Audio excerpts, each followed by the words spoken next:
In a world of endless information, have you ever felt starved for a little wisdom? We have more data at our fingertips than any generation in history. We can access millions of articles, podcasts, and videos that promise to make us smarter, richer, and happier. And yet, so often we find ourselves navigating the complexities of life, our relationships, our careers, our own inner thoughts, with a sense of profound uncertainty. We have the noise of information, but we crave the clarity of wisdom. What if I told you that for 3,000 years, a collection of timeless, practical, and life-altering insights has been preserved in a single book? A book that doesn't just offer information, but a blueprint for a life of purpose, integrity, and peace. Today, we are opening that treasure chest. We are exploring the book of Proverbs and counting down the 5 wisest, most powerful senses it has to offer. This isn't just about ancient history. This is about equipping you with practical wisdom that can change the way you live, starting today. We begin our countdown at number 5 with a piece of wisdom so practical it could revolutionize every relationship in your life. It's found in Proverbs 15, verse 1. A gentle answer turns away wrath, but a harsh word stirs up anger. Think about the last time you were in a heated argument, a disagreement with your partner, a tense meeting at work, a political debate on social media. What is our natural instinct? It's to fight back, to match their volume, to sharpen our tone, to win the point. But this proverb offers us a kind of superpower.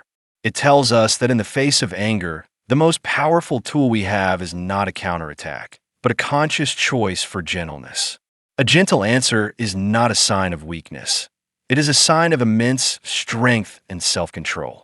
It has the power to disarm anger, to de-escalate conflict, and to open the door to actual understanding. A harsh word only adds fuel to the fire, but a gentle answer brings the cooling rain of peace. This isn't just about conflict resolution.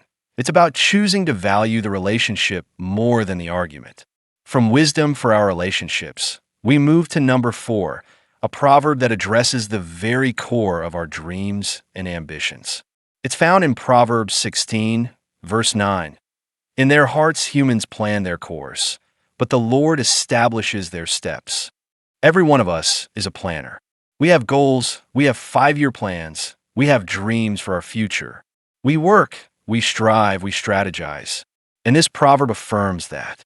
It says it is in our hearts to plan our course. That is our role, our responsibility. But it also reveals a profound truth that can free us from a world of anxiety. We are not in ultimate control. We can map out the entire journey, but the final path is established by a loving and sovereign God. This is not a call to be passive. It's an invitation to a divine partnership. Do your best, dream your dreams, work with diligence and excellence, behold your plans with an open hand. Trust that even when your path takes an unexpected turn, a detour you didn't plan for, that God is the one directing your steps. This wisdom allows you to be both ambitious and at peace, to strive without the crushing weight of having to control the outcome. It's the secret to a life of purposeful action, held in a framework of profound trust. We have talked about wisdom for our relationships with others and wisdom for our future plans. But the next 2 proverbs on our list go even deeper. They reveal a powerful truth. Before you can effectively manage anything in your external world, you must first learn to manage the source of it all, your own inner world. This brings us to the 3rd wisest proverb, a command so vital that the writer prefaces it with the words, above all else. It's Proverbs 4, verse 23. Above all else, guard your heart, for everything you do flows from it. In our modern language, we often think of the heart as simply the seat of our emotions. But in the biblical sense, the heart is so much more. It is the control center of your entire being. It's the source code of your life. Your thoughts, your ambitions, your desires, your will, your character, all of it originates in the heart. This proverb uses the beautiful metaphor of a wellspring, a fountain. It says that everything in your life, your words, your actions, your habits, your destiny, is a stream that flows from this central spring. If the spring is pure, the stream will be life-giving. But if the spring is polluted with bitterness, envy, or pride, then everything it touches will be contaminated. The wisdom here is that true life change is an inside job. So often, we try to manage our behavior. We try to stop a bad habit or start a good one. But that's like trying to purify a polluted river downstream. This proverb tells us to go to the source. Guard what you let into your mind and spirit. Pay attention to what you watch, what you listen to, and the company you keep, because these things are all feeding the wellspring of your heart. To guard your heart is the most proactive and powerful thing you can do to create a life of integrity and purpose. It is the secret to becoming a person whose actions are a genuine reflection of a pure and healthy soul. From the source of our life, the heart, we now move to the most powerful force that flows from it. This brings us to our second wisest proverb, a statement so potent and sobering it should cause us all to pause. It's Proverbs 18, verse 21. The tongue has the power of life and death, and those who love it will eat its fruit. This is not a metaphor. This proverb claims that your words are not just vibrations in the air. They're creative or destructive forces. Your tongue is not a neutral tool. It is either building worlds or tearing them down. Think about it. With your words, you can speak death. The death of a reputation through gossip. The death of a dream through cynical criticism. The death of a person's spirit through a cruel insult. The death of trust through a single lie. These are not small things. They are acts of destruction that can leave scars for a lifetime. But the opposite is also true. With your words, you can speak life. You can breathe hope into a friend who is about to give up. You can speak a word of encouragement that builds a child's confidence for the rest of their life. You can offer forgiveness that resurrects a dead relationship. You can speak truth in love that guides someone back to a safe path. Every single day, with every conversation, you are choosing. Are you a purveyor of life or an agent of death? This proverb hands us an immense responsibility. It tells us that our words have consequences, and we will live in the world that our words create. We have learned to seek wisdom for our relationships, for our future, for guarding our hearts, and for taming our tongues. But all of this begs one final, crucial question. What is the foundation? What is the master key that unlocks our ability to do any of this? The final proverb on our list is not just another piece of advice. It is the source code for all wisdom. We have arrived at the number one wisest proverb in the Bible. This is not just the final item on our list. It is the foundation upon which all the others are built. It is the master key that unlocks a life of wisdom, the source code that powers a heart of peace and a tongue of life. It is found in Proverbs chapter 3, verses 5 and 6. And it is a beautiful invitation.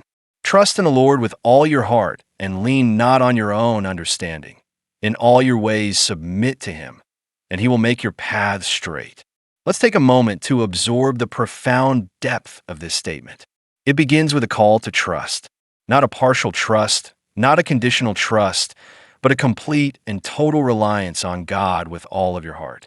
It's an invitation to surrender our desperate need to have everything figured out, to control every outcome. It is the starting point of peace. The second phrase is the necessary partner to the first, and lean not on your own understanding. This is a radical call to humility. It's the wisdom to recognize that our perspective is limited. Our knowledge is incomplete. Our emotions can be deceptive. True wisdom doesn't begin when we have all the answers. It begins when we humbly admit that we don't. It's about choosing to trust God's infinite perspective over our own finite one. The third phrase tells us how to live this out. In all your ways, submit to him. This makes wisdom a daily, practical discipline. In your career, in your finances, in your relationships, in the big decisions and the small ones. It's a call to continually acknowledge God, to invite his presence into every corner of your life. It transforms life from a solo performance into a divine partnership. And finally, the promise. And he will make your paths straight. This doesn't promise that the path will be easy or without challenges. It promises that it will be clear. It will be direct. It will be a path of purpose free from the cycles of confusion and chaos that come from relying only on ourselves. It is the promise of divine guidance for those who choose to trust. Do you see now how all 5 of these proverbs work together? It all begins with trusting God completely, number 1. That foundational trust gives you the security and strength you need to guard your heart above all else, number 3. And when your heart is guarded and pure, it naturally produces the fruit of a controlled and life-giving tongue, one that uses gentle answers to turn away wrath, number 5, and understands that its words have the power of life and death, number 2. And finally, with a heart that trusts in a sovereign God, you are free to plan your future with both diligence and peace, knowing that He is the one who ultimately establishes your steps, number 4. This is not just a collection of nice quotes. It is an interconnected, divinely inspired system for a life of integrity, purpose, and peace. This wisdom has been available for 3,000 years, and it is just as potent and life-changing today as it was then. It's a gift waiting for you to unwrap it. So I want to challenge you. Don't just be an observer of this wisdom. Become a participant. Choose one of these 5 proverbs. Write it down. Put it on your mirror. And for the next week, make it the focus of your thoughts and actions. See what happens. If this journey into the heart of wisdom has inspired you, please give this video a like and subscribe to our channel for more explorations of timeless truth. Join us as we continue to discover how this ancient book holds the keys to a truly well-lived modern life.